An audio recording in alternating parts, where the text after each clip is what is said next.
성경 봉독하겠습니다. 사도행전 8장 1절에서 8절. 사울은 스데반이 죽임당한 것을 마땅하게 여겼다. 그날에 예루살렘 교회에 큰 박해가 일어났다. 그래서 사도들 이외에는 모두 유대 지방과 사마리아 지방으로 흩어졌다.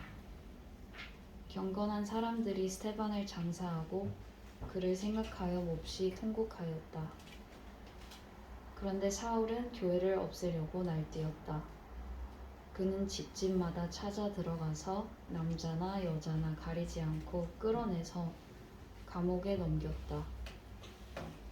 그런데 흩어진 사람들은 두루 돌아다니면서 말씀을 전하였다. 빌립은 사마리아 성에 내려가서 사람들에게 그리스도를 선포하였다. 무리는 빌립이 행하는 표징을 듣고 보면서 그가 하는 말에 한 마음으로 귀를 기울였다. 그것은 귀신 들린 많은 사람에게서 악한 귀신들이 큰 소리를 지르면서 나갔고 많은 중풍병 환자와 지체 장애인이 고침을 받았기 때문이다. 그래서 그 성에는 큰 기쁨이 넘쳤다. 아멘.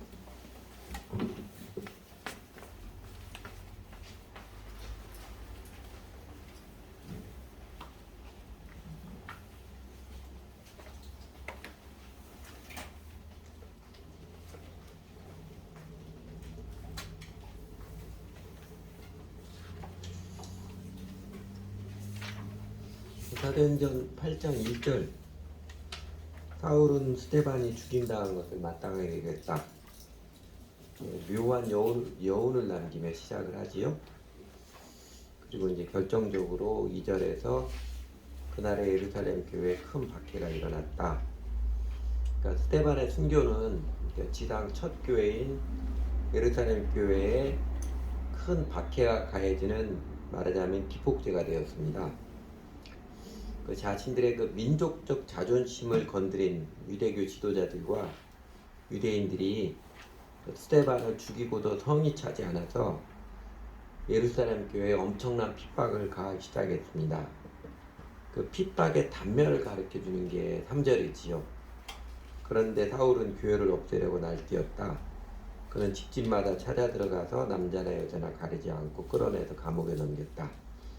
그러니까 2절에서 경건한 사람들이 스데반을 장사하고 그를 생각해 몹시 통곡하였다 그랬던 것처럼, 이 경건한 사람들은 예루살렘 교회 교인들뿐만이 아니라 일반 유대인들 중에서도 스데반이 얼마나 아름다운 사람이었는데 이건 아니다, 그렇게 느꼈던 사람들도 함께 눈물 통곡과 함께 스데반을 장사 지냈는데, 그런데 사울이라는 청년 스데반은 스데반 죽은 것은 잘된 일이다, 죽어야 했다, 이렇게 여겼지요.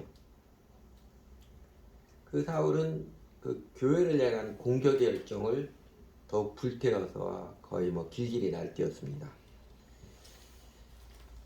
저희도 요새는 거의 그렇게 못하는데, 그전에 이제 집집마다 방문해서 전도할 수 있었을 때 집안에까지 들어가려고 하면 무리하다고 그러는데, 전도를 들어가는데 집안에까지 찾아 들어가서 예수 믿는 사람들은 남녀노소를 구분하고 잡아다가 감옥에 가두었으니 그 박해가 얼마나 심각했는지를, 또 잔인했는지를 가히 느끼게 합니다. 이렇게 사도행전 7장 8장에서 청년 사울의 이야기를 한 줄씩 띄워 넣은 것은 이 사도행전의 저자 누가가 일종의 소설의 복선처럼 이렇게 깔아 놓은 것이지요. 그 다음 이제 9장에서 드라마틱한 반전을 암시해 주는 것 말입니다. 여러분, 바울이죠. 사울처럼 내가 예수 믿는 게 별로 마음에 안 들어도, 우리 가운데는 그런 사람은 없는 것 같은데, 예수 믿는 신앙이나 교회에 대해서 지나치게 반대하거나 핍박하거나 지나치게 거부감을 갖지 마십시오. 그러면 이렇게 가끔 이렇게 개그끼가 많으신 하나님께서 그 사울처럼 꼭 집어가지고 전도자, 사역자가 되게 할 수 있습니다. 제가 고등학교를 미션 스쿨 다녔는데, 그래도 목요일마다 목요일 2교시마다 전체 그 체프를 드렸습니다. 근데 종종 이제 다른 교목 말고 다른 목사님들이 오셔서 설교를 하는데 한 번은 선교사님이 오셨어요. 그때만은 한국에 선교사들이 많지 않을 때거든요. 근데 이분이 너무너무 신나고 즐거워하게 설교를 하고 나서 여러분도 자기처럼 나중에 목사 선교사가 될 사람 손 들어보라고 초청을 한 거죠. 근데 제가 그 초청을 드리면서 내가 죽어도 저건 안 한다 그랬거든요. 근데 하나님 앞에 들킨 모양이에요. 그 하나님의 섭리, 그 일반화시키면 운명의 장난, 이것도 하나님의 섭리 중에 하나지요. 운명의 장난, 하나님의 섭리는요, 큰 틀에서는 정말 선한 감동이지만 그 과정은 종종 짓궂기도 때론 무섭기도 하기도 합니다. 여담이고요.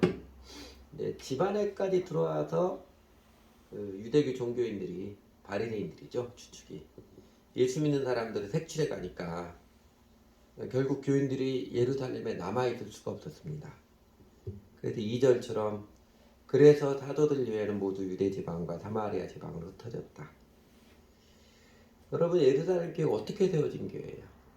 지상에서 첫 번째로 세워진 교회고 예수님의 앞서서는 성령께서 확연한 증거와 함께 처음으로 사람들의 심령, 예수 믿는 제자들의 공동체에 강림하시고 놀라운 기적과 이사를 통해서 그렇게 세워진 교회인데, 그 놀라운 예루살렘 교회, 엄청난 기적과 은혜의 권능으로 세워진 지상 첫 교회를 주 하나님께서는 이렇게 허무하게 흩어져 버리게 하셨습니다.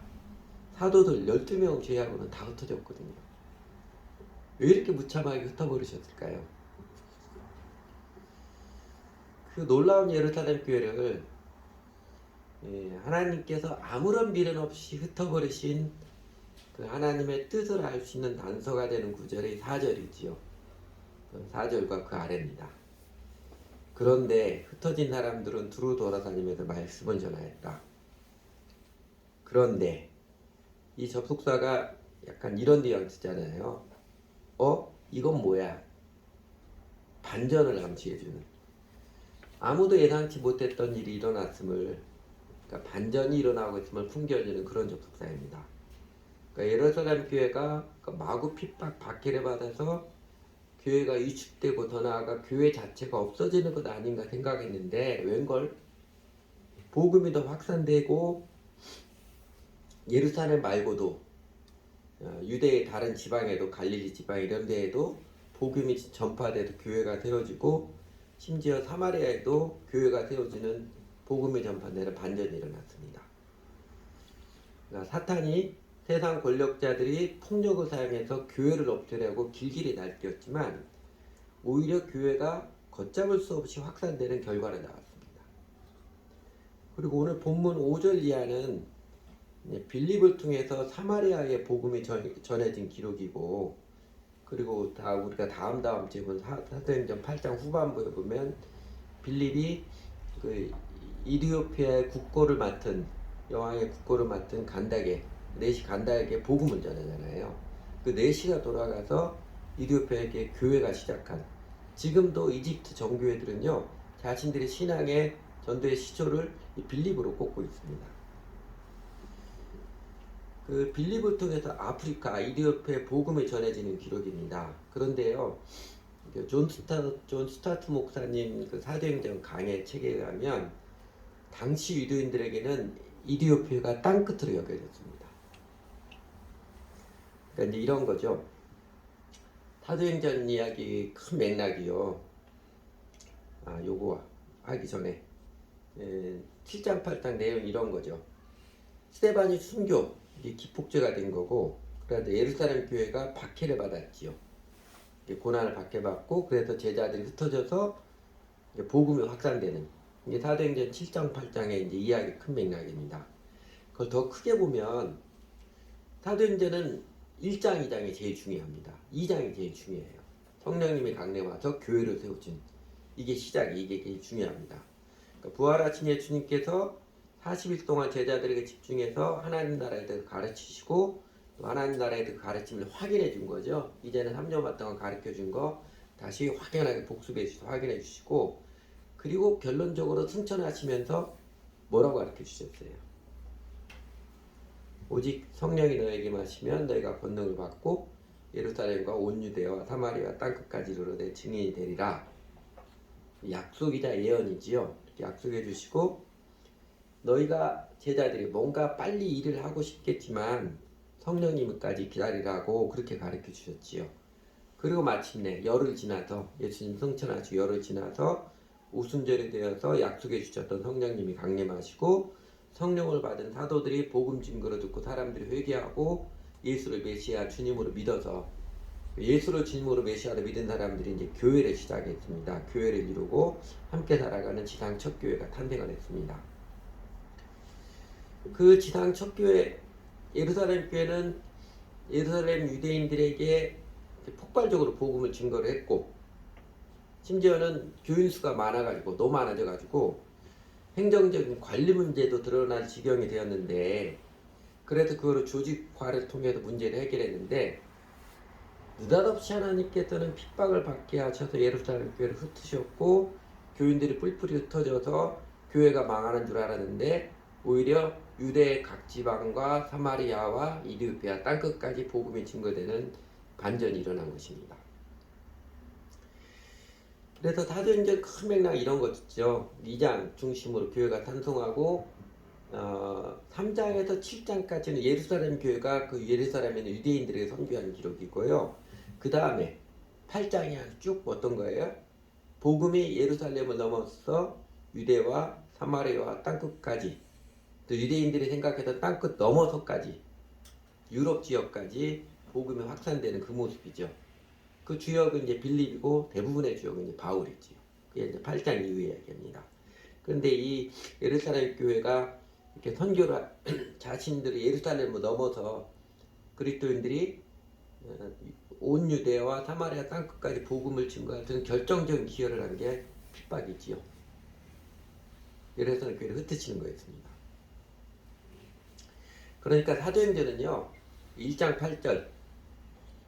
8절이 구체적으로 어떻게 일어났는지에 대한 기록이라고 할 수 있습니다.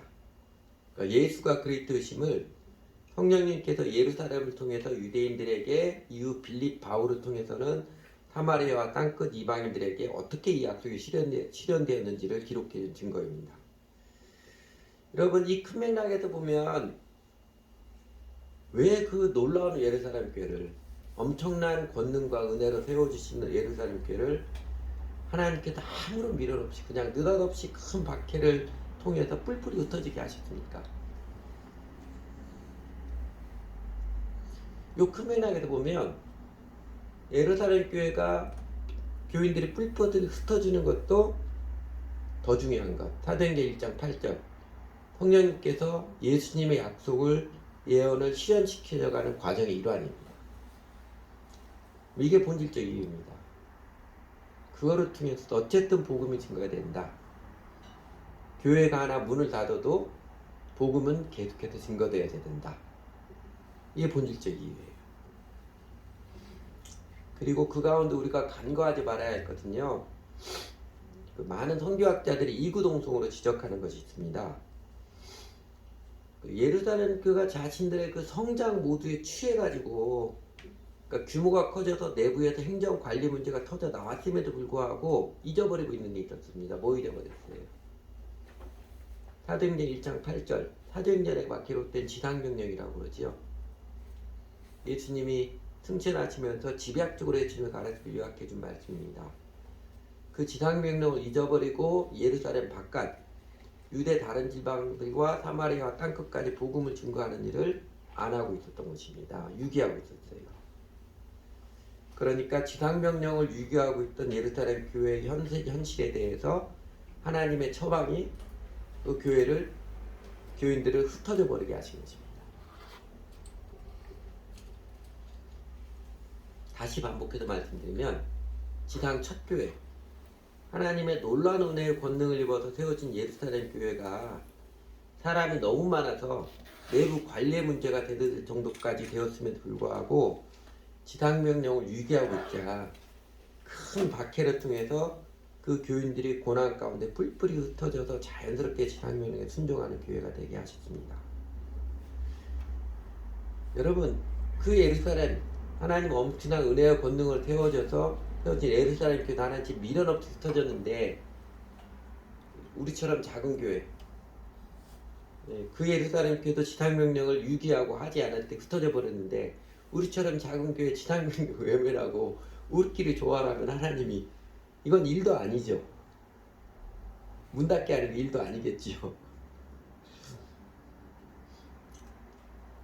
여러분, 그렇다면 이 하나님의 섭리죠. 교회, 그 엄청난 교회를 거의 문 닫게 하면서까지도 복음이 증거되는 지상명령 성취되게 하신 하나님의 섭리, 성령님께서 하시는 일의 역사를 통해서 저희들에게 가르쳐주는 삶과 사역의 원리들 뭐가 있겠습니까?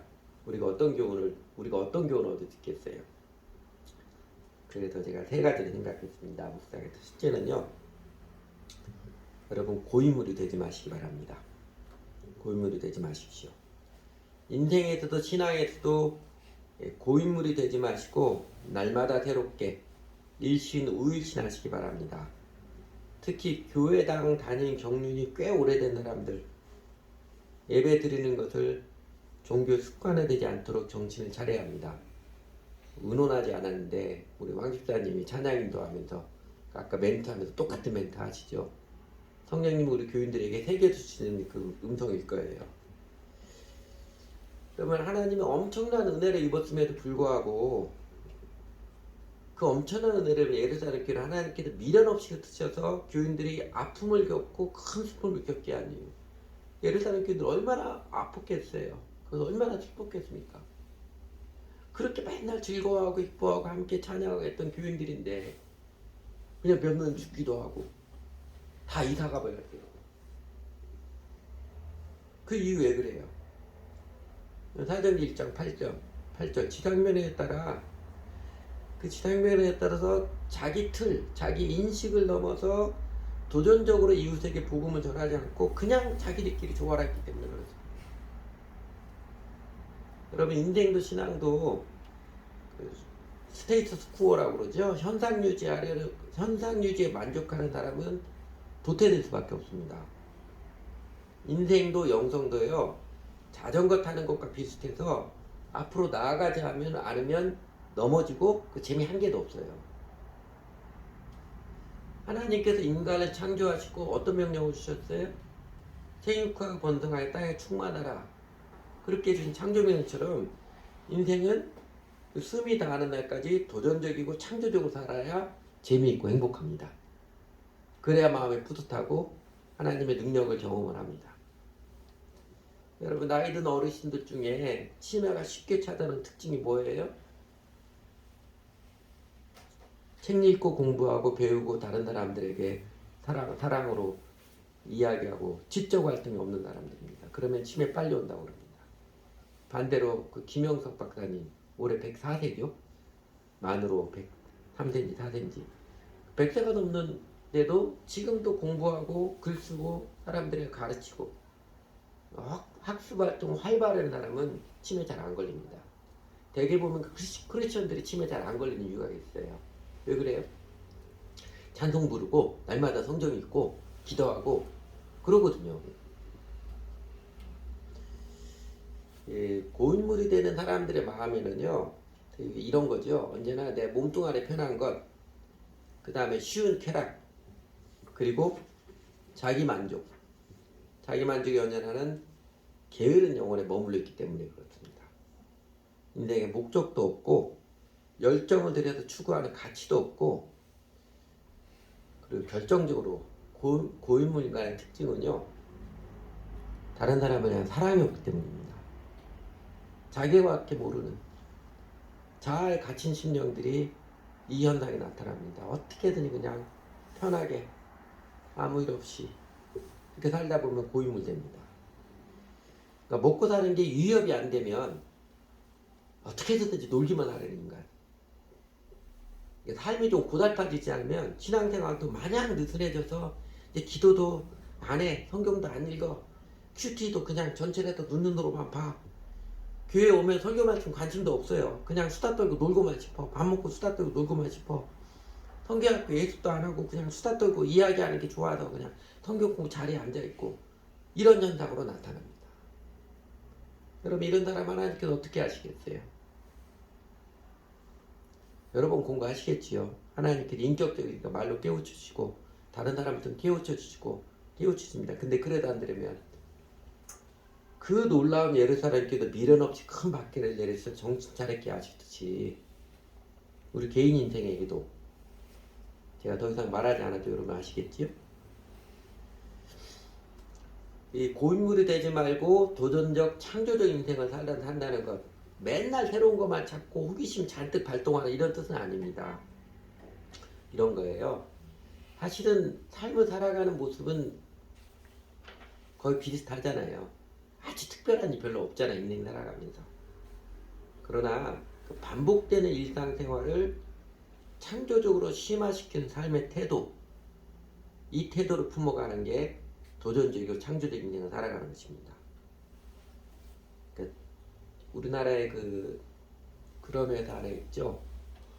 한경이 청소회사 하나 있죠. 생활용품 회사. 그 사람 그냥 주부였어요.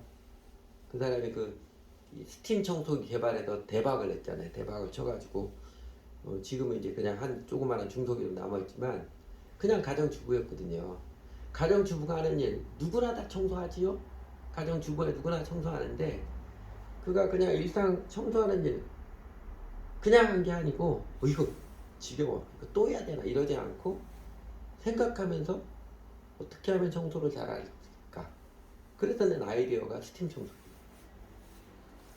그러니까 똑같은 일을 해도 창조적인 생각을 하는 사람들, 그냥 답습하지 않고 새롭게 도전하는 사람들, 행하는 사람은요 영감을 얻습니다. 인스피레이션 하나님께서 내려주십니다. 20세기 최고의 설교가라고 제가 소개한 마틴 로이드 존스 목사님이 목회자 지망생들에게 권고하는 일침이 뭐였냐면요, 그것도 제가 여러분들에게 여러 번 말씀드렸는데 프로페셔널이 되지 마십시오 했습니다. 목회자만은 아닌 것 같아요. 그러니까 경륜이 쌓여가면서 횟수가 들어가면서 익숙해진다고 아무 생각 없이 옛날 것 그대로 답습하는 기회적 인간이 되기를 거부하십시오. 언제나 아마추어처럼 창의적, 도전적으로 목회 임하는 게, 인생을 살아가는 게 목회자의 생명임을, 인생을 힘있게 살아가는 비결을 깨우쳐 준 것입니다. 이게 뭐 잘난 척 하는 것 같은 인상을 줄까봐 할까 말까 하다가 그래도 생각이 나죠. 또 여러분들이 매일같이 접하고 오니까 제가 제 이야기 하나 드리겠습니다. 제가 큐티 묵상일기를 쓰기 시작한 지 40년 넘었습니다. 그러니까 본격적으로 이렇게 기록을 시작한 게 1982년 대학 3학년 2학기 때부터였어요. 군대 가서 논산 훈련에서 6주 훈련 받을 동안만 기록을 못했습니다. 그때는 정말 기록할 시간 안 주더라고요. 그래서 읽기만 했죠. 40년 동안 기록하지 않은 날에 제가 1년이면 10번도 넘지 않을 것입니다. 제가 일부러 주일날은 제가 기록 안 올려요. 여러분 이제 몇 년 쭉 보셨겠지만 이제는 몇년 되니까 여러분 전화 이렇게 우리 집사님들이랑 교환 형제는 큐티 기쁨이랑 큐티 기록 올리는 거 안 보죠? 맨날 똑같은 거 안 보죠? 그래도 올리는 이유가 있습니다. 왜 그래요? 이렇게 큐티하는 것이다. 큐티는 날마다 하는 것이다. 적어도 그 메시지만은 주고 싶었던 거예요. 근데 지금도 날마다 짧게라도 기록을 하는 이유, 제 영혼의 신선함을 누리고 싶기 때문에 그렇습니다. 실제로 똑같은 본문 큐티 묵상한 것만 해도 대개는 한 10번 정도는 본 말씀이에요. 큐티 묵상하는 게 자세히 들춰보면 10번 정도 말씀해도 우리 하나님께서는요 언제나 기록하면서 새로운 깨달음과 통찰의 은혜를 내려주십니다. 너무너무 감사해요. 그리고 새로운 깨달음과 통찰의 은혜를 줄 때마다 그 영혼의 친절함을 아침이면 머리 감고 나오는 그 모습처럼 마음의 친절함을 경험합니다. 여러분 인생에서도 신앙에서도 익숙한 것만 쉽게 하려는 고물이 되지 말고요. 날마다 새롭게 배우고 익히는 정신, 창의적이고 도전적인 삶을 사시기를 바랍니다. 둘째, 예루살렘 교회를 흩으신 하나님의 그 손길을 통해서 저희가 배우고 싶은 두 번째 교훈은요, 뭉치면 죽고 흩어지면 삽니다. 그리스도인은 어떤 면에서는요, 뭉치면 죽고 흩어져야 삽니다. 그 반대, 뭉치면 살고 흩어지면 죽습니다. 6.25 전쟁 중에 이승만 대통령이 라디오 연설을 해서 아주 유명한 문구가 되었지요. 정작 자신의 말과는 정반대로 제일 먼저 몰래 도망가 버리는 배신을 때려가지고 오히려 더 유명한 문구가 된 말입니다. 사실 이건 세상의 보편적 원리입니다. 지난 주일에 매우 추운 날들이 많았잖아요. 제 동생이 화천에 사는데 동생 집이 호숫가에서 조금 산에 좀 올라가야 돼요. 그래서 가끔 이렇게 아침 최저 기온 사진 찍어가지고 올려보냅니다. 여기 서울 18도일 때 25도 찍어도 올려보내더라고요. 영하 25도. 근데 제 동생이 그러더라고요. 자기 그런 모습 처음 봤대요. 새들도 추우니까 같이 모여있더래요. 새들도 추우니까 서로 살에 붙대고 모여있더래요.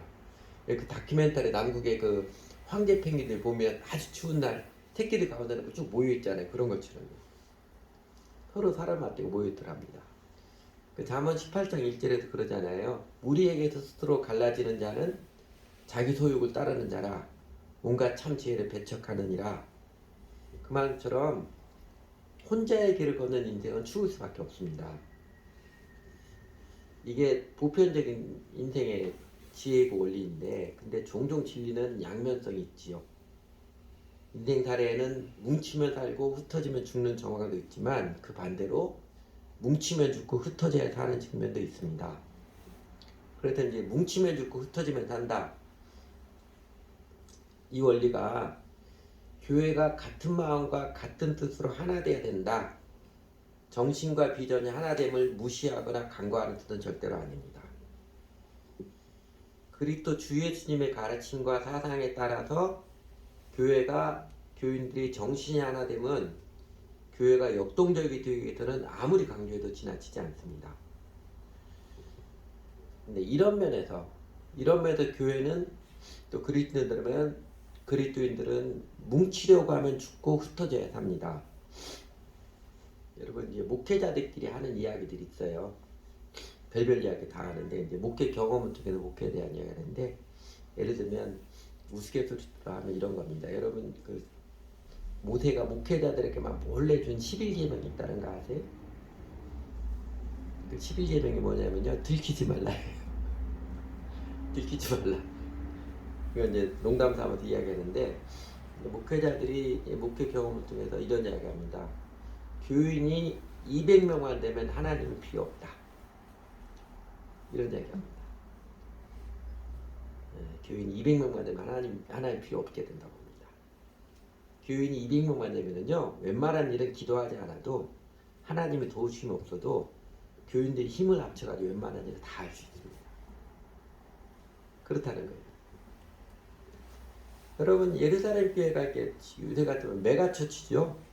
하루에 3,000명, 그 다음날 5,000명 이랬으니까 메가처치가 되다 보니까 그 안에서 묻혀가는 사람들이 꽤 많아질 것입니다. 예루살렘 안에 사는 유대인들 수는 한정적인데, 그 많은 교인들 자신들이 아무것도 안 해도 사도들이 열심히 하니까 자신들은 그냥 교회만 다녀도 예루살렘 교회는 잘 나가고 있으니까 자신들의 영혼은 허약한 상태로 있는 줄, 그런 줄도 모르는 사람들이 태반이지 않았을까요? 오늘날에도 소위 메가처치들 다니는 교인들 보면은요, 자신이 그 메가처치에 속해 있다고 유명하게 자 신앙이 좋은 것처럼 착각하고 있어요. 그래서 가끔 이렇게 저 같은 목회자들이 속으로 아프게 할 때가 있습니다. 큰 교회 다니는 목사님, 제가 이제 교회 일부러 우리 교인 몇 명, 우리 전교인 12명 오면요, 저를 굉장히 불쌍하게 쳐다봐요. 그리고 시시한 목사를 봅니다. 뭐 그렇다고 거기 뭐 싸우고 그럴 일이 하나도 없잖아요. 그런 값 다 해야죠 뭐. 근데 안타까운 그거예요. 뭐 신앙생활 제대로 안 해요. 살면서 한 번도 개인 기도하는 시간도 없어요. 큐티도 안 하고 그냥 큰 교회 소문난 교회 갑니다.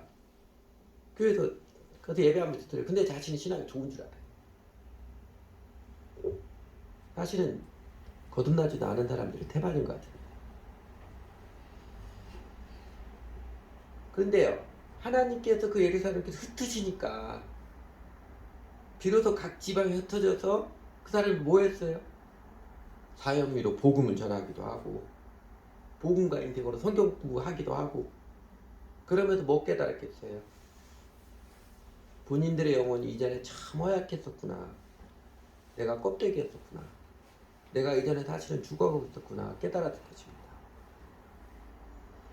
그래서 오늘날에도 대개는요, 또 이 규모가 큰 교회에서 좋은 프로그램 다양하게 많이 개설된 교회에서 그 교회 열심히 참여한 교인보다도 작은 교회에서 열심히 참여한 교인의 신앙의 내공이 대개는 훨씬 더 깊습니다. 제자훈련 프로그램 잘 돼도 참여하는 것보다요, 작은 교회에서 성실하게 신앙생활에 참여한 작은 교회는 숨길 수가 없잖아요, 자신을. 그 사람들 오히려 제자도가 더 아름답습니다. 예루살렘 교회를 흩으셔서 그 교인들이 오히려 살게 하신 하나님의 섭리에 비춰보면 뭉치면 죽고 흩어지면 산다는 뜻은 이런 것이지요. 사람들 가운데 묻혀서 사람들을 의존하라는 마음을 버리십시오. 하나님 한 분 의지함으로 홀로 서기를 배우십시오. 그래야 행복하고 역동적이고 신나는 인생을 영생을 경험을 합니다. 아마 지난 세월 우리 교회에 참여했던 참 괜찮은 사람들, 우리 교회 떠나간 사람 괜찮은 사람들 많았잖아요. 그 괜찮은 사람을 하나님께 다 흩어진 뜻도 아마 이것일 것입니다. 예전에 제가 그런 이야기 직접 들은 적도 있었습니다. 그냥 교인들 더 늘지 않고 우리끼리 이대로 계속 가면 좋겠다. 모여서 수다 떨고 놀기는 좋아하는데 제가 그렇게 기도하라고 하고 큐티하라고 하고 그래도 기도 안 하고 교회 기도에 참여하라고 신앙생활 주일날 예배만 한번 드리는 거 아니다. 그렇게 강조를 해도 꿈쩍도 안 하고 어쩌다 누가 교회 기도에 참여하면 오히려 그 사람을 되게 이상한 사람 취급했던 사람들 결국은 하나님께 다 흩어지게 하셨습니다. 그렇게 흩어져서 이 예루살렘 교회 교인들처럼 정신을 차리고 예수님 잘 믿고 살면 좋겠습니다. 그렇게 하셨으면 좋겠어요. 그 스티븐 코비가 성공하는 사람들의 7가지 습관, 이제 세월이 좀 됐지만 꽤 유명한 책이었죠. 그 책에서 인간의 성숙 단계를 의존적 단계, 독립적 단계, 상호 협력적 단계라고 그렇게 했잖아요. 인간의 내면의 성숙이 처음에는 다른 사람 의존하는 의존적 단계에다가 독립적 단계, 사람 의존하는 거 있고 똑바로 서는 스스로 서는 독립 단계를 거치고 그리고 그래야 비로소 다른 사람과 서로 진정으로 살아가고 협력하는 단계에 이른다 그랬는데 그 원리는 정말 맞습니다. 교회가 진정한 하나됨을 이루려면요, 우리 각 사람이 의존적 성향을 버리고 그냥 적당히 묻어가려는 성향 버리고요, 하나님 한 분을 의지하여 바로 서는 하나님 앞에 단독자로서 그 신앙, 자신의 믿음의 뿌리가 반듯하게 서야 합니다. 그러면 비로소 사랑하며 사는 기쁨도 드립니다. 그러므로 하나님을 믿는 사람들이 제일 힘들어하는 일이 하나님을 믿는 일이다. 그 사하라의 불꽃 책을 쓴 샤르스 푸코가 일침을 했지요. 서구교회에 그런 사람이 너무 많다는 거예요. 교회를 다니지만 사실 하나님 믿는 게 아니라 은근 사람들에게 기대고 있는 그 일침을 기억하고 여러분 적당히 묻어가려는 마음 회개하고 하나님 믿는 사람으로 반듯하게 서시기를 바랍니다. 개인 경건 생활의 습관과 온전한 교회 생활의 습관 이거 확실하게 세우시기 바랍니다. 이것도 세우지 못하면서 하나님 은혜 받기 바라는 것은 망상이며 착각입니다. 파이프도 설치하기 싫어하고 힘들어하면서 무슨 생명수가 내 심령에 내 삶에 흐르기를 기대할 수 있겠습니까? 그 기본적인 하나님과 관계는요, 우리 직장 생활보다도 중요한 거예요. 내가 개인적으로 하나님과 말씀과 교제하는 생활, 그 다음에 교회 공동에 참여하는 것은 직장 생활도 중요합니다. 결국은 하나님께서 다 책임져 주시니까요. 셋째로, 예루살렘 교회를 흩으셔서 예루살렘 교인들을 오히려 살게 하신 하나님 섭리를 기억하면, 여러분, 하나님을 정말로 믿는 우리에게도 부딪히는 하나님께서 허락하시는 환난과 핍박을 두려워하지 마십시오. 환난 역경에 쫄지 마십시오. 쫄 필요 없습니다. 여러분, 예루살렘 교회 큰 박해로 흩으시는 그 손길은요, 그 교인들은 확실히 큰 아픔이고 깊은 슬픔이지요. 그렇게 신나게 모여도 가르침도 받고 찬양도 하고 음식을 나누며 교제도 하고, 그러면서 깊은 감동도 받고 환희 벅찬 감격을 노래하기도 하고 해맑게 웃고 떠들기도 하고, 그 기쁨과 즐거움이 사라지고 간신히 자리 잡은 삶의 터전, 예루살렘도 급하게 떠나가야 하니 여러분, 그 아픔이 얼마나 깊었겠으며 그 슬픔은 또 얼마나 컸겠습니까? 형통한 날은 기뻐하고 공고한 날에는 생각이 많아질 수밖에 없는 게 우리 인생의 실존이지만, 예수를 주님으로 믿는 사람들은 공고한 날일수록 그 많은 생각들 가운데 이 말씀 기억하지요. 우리가 알거니와 하나님은 사랑하는 자 곧 그의 뜻대로 부르심 입은 자들에게는 모든 것이 합력하여 선을 이루느니라. 뭐라 그래요? 텔레그라프라고 그러나요? 저분께서 중요한 거 하나 빠졌습니다. 앞에 생각건대 그러죠? 생각건대. 그냥은 잘 생각 안 납니다. 생각해야 됩니다. 그냥은 잘 안 보여요. 가만히 하나님과 묵상했을 때, 하나님이 이런 뜻이구나. 인생 전체는 하나님을 사랑하는 자, 하나님 뜻대로 부르시는 자. 내가 하나님 뜻대로 부르심 입은 자는 내가 정말 하나님을 하나님으로 사랑하는가, 그거 생각하게 됩니다. 그 사람은 하나님의 모든 것을 합력하여 선을 주신다. 이거 확인이 되지요. 그래서 예수님을 주님으로 된 우리 신자들에게는 아무리 공고한 나라도 그 많은 생각 가운데 저 말씀을 기억하고 하나님의 섭리가 있음을 붙잡을 수 있습니다. 여러분도 그 믿음의 승리를 마음 안에서 누리시기를 바랍니다. 때로 하나님께서 내 삶에도 지난주 날씨처럼 정말 차갑고 시린 날들이 거쳐가게 할지라도 생각컨대 하나님 앞에 가며 나올 때 성령님께서 들려주시는 네 인생 전체를 향한 내 사랑의 뜻이 있지 않느냐, 그 과정이다. 깨우쳐 주시는 그 음성을 들으시기 바랍니다. 그리고 운동 경기도 인생살이도 스릴이 있어야 진짜 승리의 감격도 정말 째지지 않나요? 밋밋하면 아무 재미없잖아요. 주보 이면에 나와 있는 그 문구처럼 우리의 하늘 아버지는 더 나은 것을 주시려는 생각이 아니면 절대 자기 자녀들에게서 어떤 것도 취하지 않으신다. 믿음의 사람 조지 물러의 고백이지요. 뒤집어 얘기하면 하나님도 우리에게 어떤 것을 취하여 가실 때, 우리에게 아픔을 줄 때 본뜻은 뭐예요? 인생으로 고생하게 하신 하나님의 본심이 아니시로다. 이런 이야기가 있는 것처럼 더 좋은 거 주시기 위한 과정입니다. 이 조지 물러의 고백처럼 하나님의 선하심 굳게 바라보고 우리 인생길이 밋밋하지 않도록 정말 스릴이 있고 신바람 나고 감격적이 되도록, 그러면서 우리 심령이 가볍지 않고 속이 깊은 마음이 되게 하시고 허약하지 않고 강건한 모습이 되게 하시고 추하지 않고 정결한 영혼들이 되도록 여러 색깔의 환경, 여러 색깔의 역경을 거치게 하시는 그 주 하나님의 섭리의 손길을 여러분 바라보시길 바랍니다. 그러므로서 순간순간은 깊은 아픔과 큰 슬픔의 날들에도, 긴 어둠의 터널을 통과하는 것 같은 그날들에도 욥이 고백했던 것처럼 요 고백이죠. 나의 가는 길을 오직 그가 아시나니 그가 나를 살려나 치료에는 내가 정금같이 나오리라. 이 믿음의 고백을 당당히 들으며 차가운 현실에 의연히 직면하고 역경 어려울 때를 오히려 환영하고 견디며 돌파할 줄 아시기 바랍니다.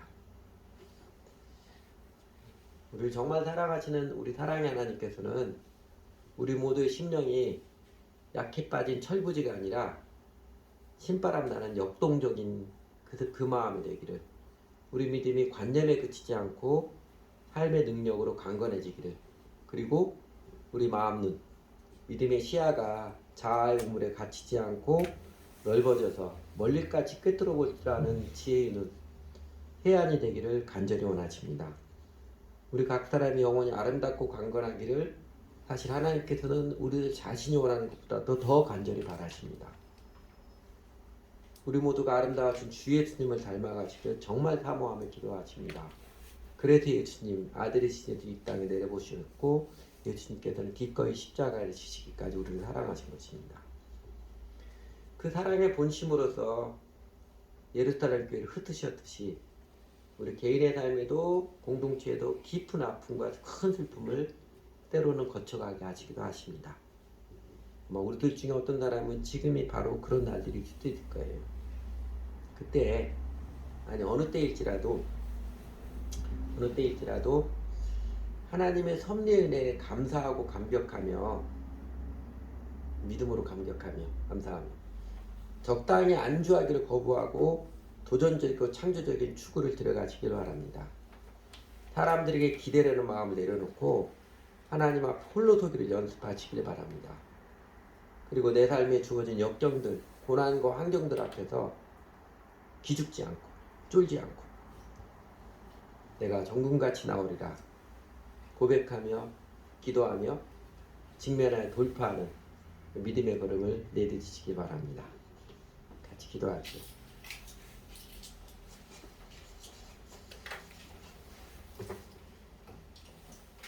오늘도 같이 기도할까요? 설교 들으면서 성령님께서 마음에 감동을 주신 것, 콕콕 찌르게 하신 것 부여잡고 여러분 한번 같이 기도하시기 바랍니다.